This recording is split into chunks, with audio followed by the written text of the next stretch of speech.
Hey guys, today I want to talk about expat pitfalls. And some of this stuff we've talked about, but I want to kind of dump it all into one video. And we're going to cover a lot of stuff. Probably going to have to do a part 2 on this or whatever. And also, guys, I want you to add your pitfalls. For the guys that live here, please add your pitfalls that you've had.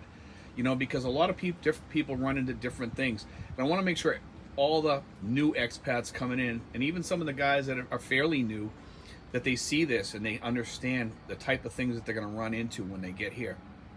One of the first things that most people run into when they get here is the phone system, the way the phone system works. There's two phone systems. There's the landline, and then there's the cell phone system. And you have to have like a load on your phone to make phone calls to other cell phones and stuff. And a lot of people don't understand the way this system works, and they get lost. And their load disappears fast because they don't add these specials on that you get so much data and so much text and so many phone calls and stuff like that. And you have to kind of learn that. And I'm not going to teach it on here because it's too much to talk about as far as that goes. But when you get here, it is going to be one of the biggest pitfalls you probably have. When you get to the airport, the first thing you should do is walk over to either Smart or Globe, the two main phone services here. Walk over to them and tell them you want to have a SIM card put in there. They're going to sign you up. They sign you up so that you're registered here and everything, and you're good, because you also have to register. It kind of registers you with the government, I guess, to let them know that you have a phone and this is your number, because they had problems with people running scams through their phones or what have you. So they started registering everybody here. But anyway, I want to make sure that you guys understand that when you go through there, it's simple, it's easy. They'll help you with everything, soup to nuts. You tell them that you want to have a 1 month thing on there for at least 1 month's worth of calling. Get that put on there. Ask them, how do I do it for another month later? What do I have to do? Can you show me? These people are like the nicest people, and they simplify it fairly decent. Most of the people that work there. And I've gone through the airport many times with these people that come in here, and I walk up in there and bring them to these places when they're coming in from the US, the UK, or wherever they're coming from. And I bring them up to these places, and then after that I help them exchange their money there. Some of them want money right away, so they have to exchange it there. And it's late at night or whatever, so I have them do that. But that's one of the big pitfalls, is the guys, once they get that on there, they don't know how to use the phone. They don't know that you have to, if the number is a 929 or something like that number, that they don't understand how it works. What they do is they forget to add the zero. You have to add the zero or the +63 or what have you. Now +63 on my phone, for some reason, it changes it over into a zero, makes it work or whatever. I'm not sure why it does that, but it does. You know, so if I have it in my contacts as +63, it changes it over. So each phone is different though. But like I said, it's going to be really difficult because people have different types of phones. People have different Smart, Globe, whatever, one of the phone companies or whatever, or even one of the cheaper phone companies that aren't that great. And that's what happens. There's a huge problem when, you know, people start having these issues. And you got to learn it, and you got to kind of have your girlfriend teach you, or have somebody, a friend teach you or whatever, how to use the phone, how to get more load. Also buy a couple emergency phone cards, like for 100 pesos or 500 pesos or whatever. I'm sorry for the noise here, guys. It's over at the mayor's house, and I don't know what they're starting up over there. It sounds almost like a motorcycle. But anyway, I want to talk about that, and then I got a ton of other things here. The other thing is, the problem that people have is when they go to rent a property over here or what have you. When they rent a property, what happens is that they don't understand the way leases work and the security deposit and stuff like that. A lot of times people will not give their security deposit back on cheap rentals. If you're getting a $60 or $100 rental, it's almost like, I'm going to move over here to a different place because it's kind of noisy even on me. But anyway, I want to talk about this because this guy's really bugging me. Anyway, the rentals here, and this is part of living in the Philippines. It's always more fun in the Philippines. But the rentals here are kind of like fly by night. You know, you go one place and you rent, and you won't have any problems, and they'll give you your security deposit back. I just tell people, don't expect it back. Okay, because what they do when you're renting a place for 60 bucks, 70 bucks, 100 bucks, and you have to put a $100 deposit down, really, you know, who cares, because it's so cheap. And the people here are poor. What they do is they use that money to repaint the place, clean it, and get it ready for the next renter. Sometimes. But anyway, they usually keep it, okay? Because a lot of people trash their apartments when they leave. When they leave, they just leave it. It's a dump. And it gives them the money to clean it up after. And, you know, if you rent that place for $100, they have to come in and paint it, clean it, make sure it's ready. You know, what's $100 to us? It's not a terrible amount of money. So I tell people, you know, get over it. Just get over that, because a lot of guys are sticklers for every penny that they own.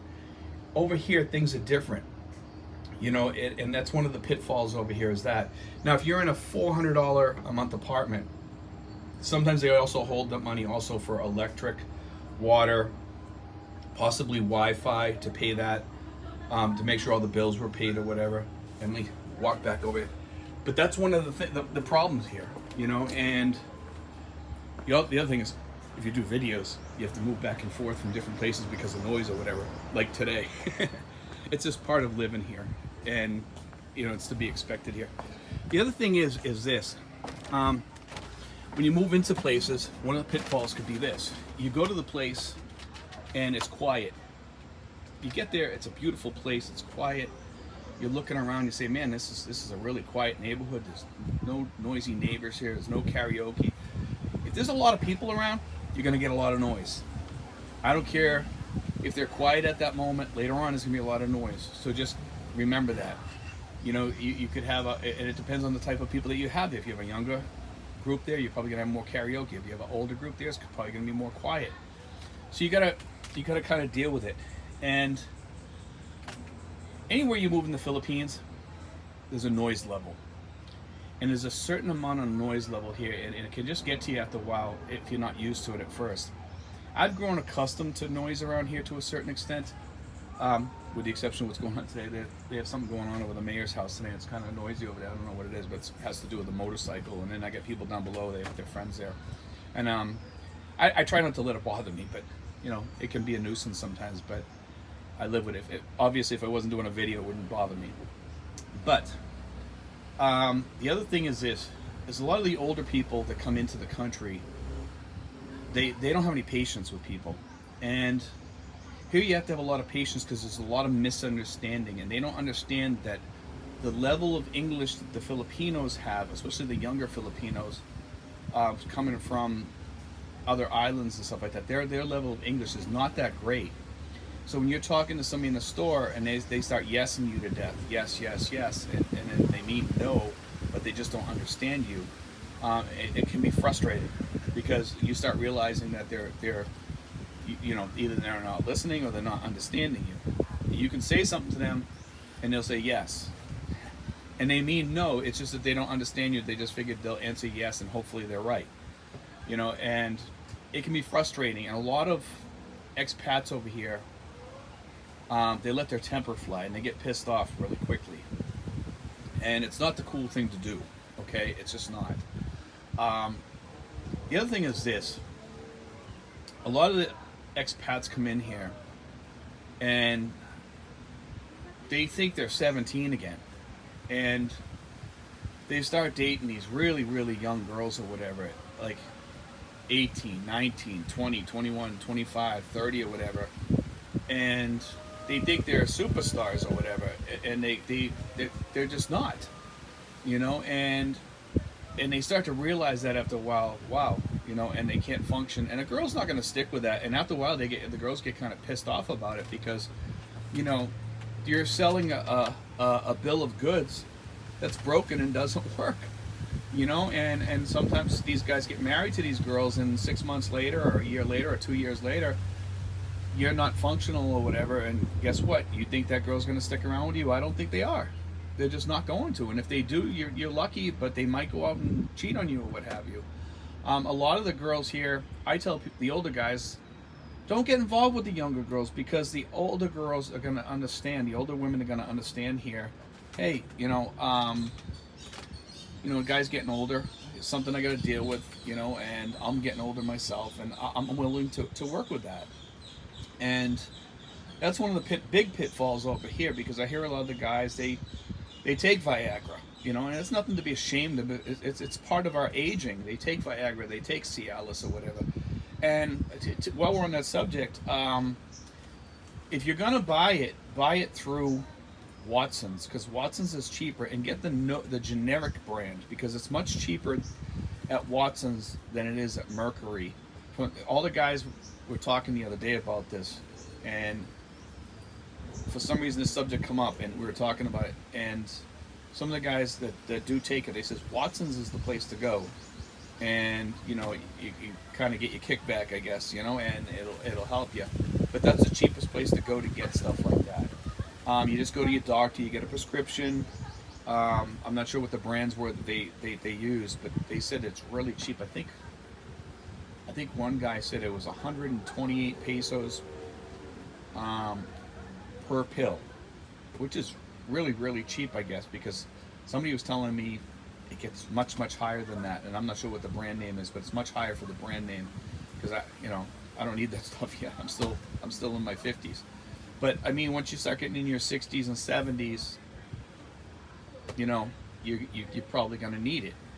And you need to be aware we're not always going to be Superman, and you know, and a lot of guys are lucky because they stay healthy over here and they're still functional, but that can be a pitfall.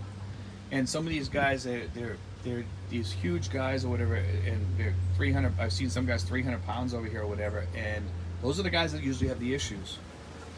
And their girlfriend doesn't stick around for a long time, and usually, sometimes these girls can be really mean on the way out the door, and they scare the hell out of these older guys that are in their late 60s or 70s or whatever, threatening to get them blacklisted or whatever, and they can't just go into BI and get you blacklisted. So just tell them, yeah, go ahead into BI. You know, it doesn't scare me because I didn't do nothing wrong. You have to prove they did something wrong. And then they'll say, well, I got proof, I got friends, I got this, I got that. Don't worry about it. They have to have real proof. It can't be just a friend lying with them or something like that. And when that happens, go to your barangay and tell them what's going on, that she's threatening you with all this stuff. The barangay official's probably going to tell you the same stuff that I'm telling you, that she needs a lot of proof and that she's just blowing smoke up you know, and don't worry about it. Just let it go, you know. And you know, a lot of guys here, we talk some of the stuff. There's a lot of stuff that we've talked about already. I want you guys to also leave your views on this too, because I know a lot of you guys also are going through pitfalls that while you're living here and stuff like that. The other pitfall is this: insurance.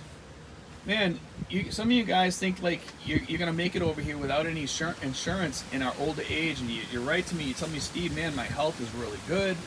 You know, I don't have any diabetes. I eat vegetables and, you know, good meats and stuff like that, fish, and I'm healthy as a horse over here, and nothing's gonna happen to me. I'm not worried about it. If I die, I die. And well, guess what? All of a sudden, 6 months later, they're sick and they're writing to me, gee, Steve, I should have listened to you.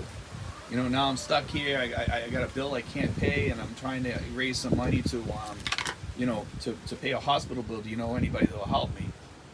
It's like, I can't help you, and other expats aren't going to take up a collection for you. They just won't, because we look down on people that don't have insurance, or at least have self-insurance. You know, they have enough money in the bank to have self-insurance. We just do.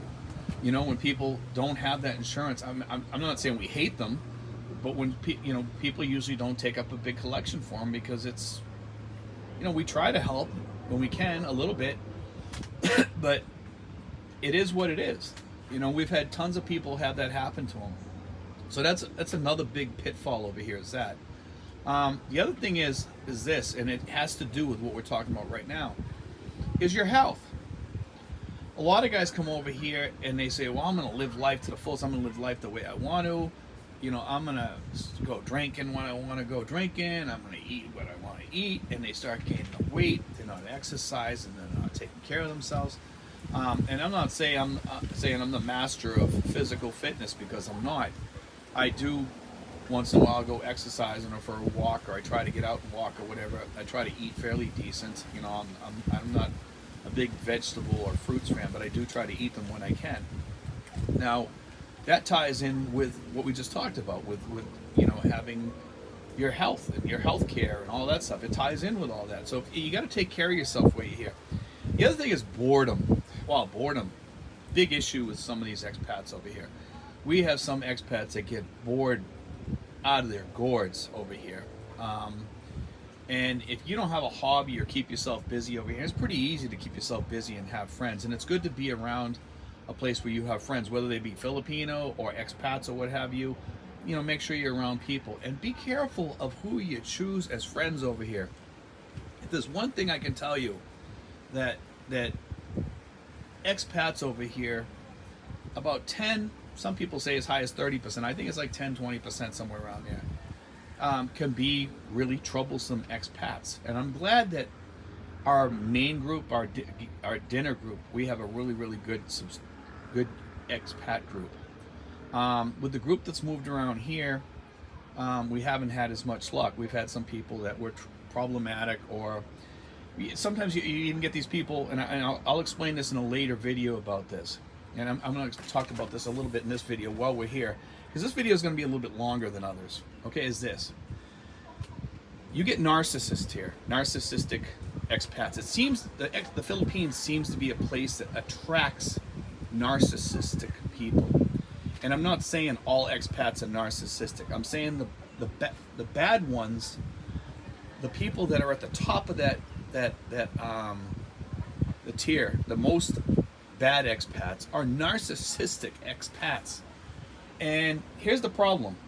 Narcissists are easy to get rid of sometimes, but they'll try to cause problems with you. And then they have these people that they hang out with. And you can look up this term. It's used by therapists. They're called flying monkeys. Okay? And you guys are probably going to get a good laugh out of that, but it's a true term. You can look it up on YouTube. The therapists actually use this term. It's called flying monkeys. Flying monkeys are the people that hang around a narcissist. They're too dumb to figure out, or they justify things or whatever. But usually they're too dumb to figure out that they're being used by the narcissist as a trophy.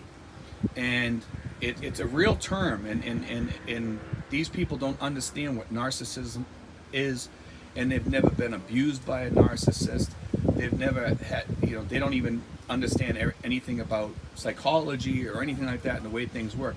And narcissists use these people, the flying monkeys, to get back at people.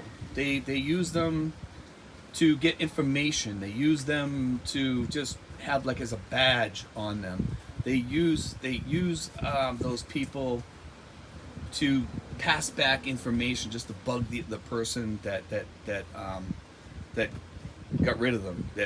Because narcissists don't like being kicked out of a person's life. They look at that like, man, you don't do that to me.